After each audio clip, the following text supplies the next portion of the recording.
மறக்காம சர்ப்ரைஸ் பண்ணுங்க. Thank you. Another nice demonstration of Queen's mightiness is seen in this sample. This is the game Ryazantsev against Miroshnichenko. It's a blitz game indeed, but it's a very nice demonstration of what the Queen can do. The Queen is such a mighty piece that it can easily switch the colors from one color to attack into the other and to completely confuse the opponent's pieces, like it is in that case after Queen a6. Black is winning by force the pawn on a3. Obviously rook d3 is not possible as that rook would be taken, so the only way for white to play is to go rook e2, but then Queen is coming on c4. White is trying to stick to the pawn on a3, but then Queen is coming closer, and if rook a2 now, well then Queen is coming on b3 and on b2, and the pawn, Queen to b3, rook a1 and Queen to b2, and the rook will have to abandon the pawn anyway. In the game, White abandoned the pawn earlier. After the move Queen c3, he played immediately rook to d1, Queen takes a3, and he pushed the pawn on b5, hoping for a fortress after rook d5. So, seemingly on first sight, he should succeed in that one. The rook on d5 is defending the pawn on b5,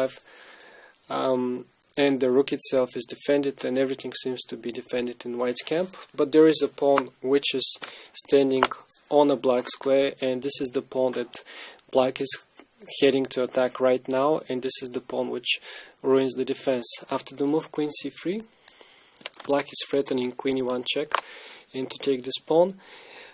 In the game, White played h4. I'm not sure if he blundered the pawn or he just knew that he is losing, and after the check and Queen takes f2, rook takes e5, Queen takes h4, King g1, Queen d8, again play on the black squares.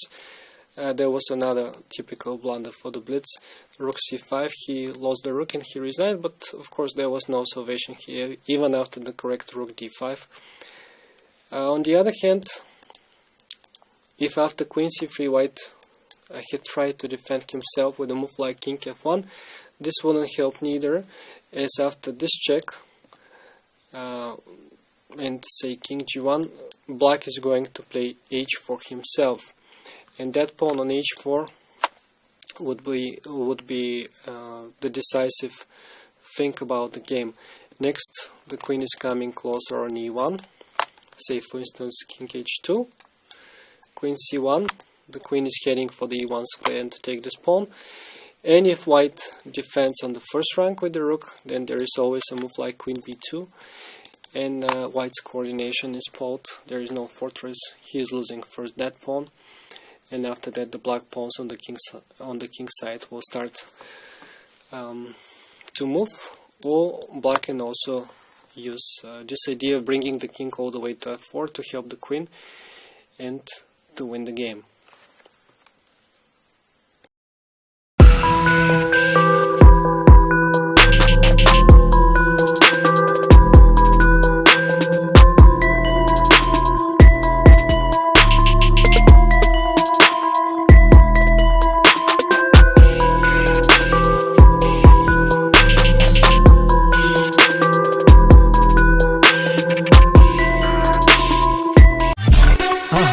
மறக்காம surprise பண்ணுங்க. Thank you.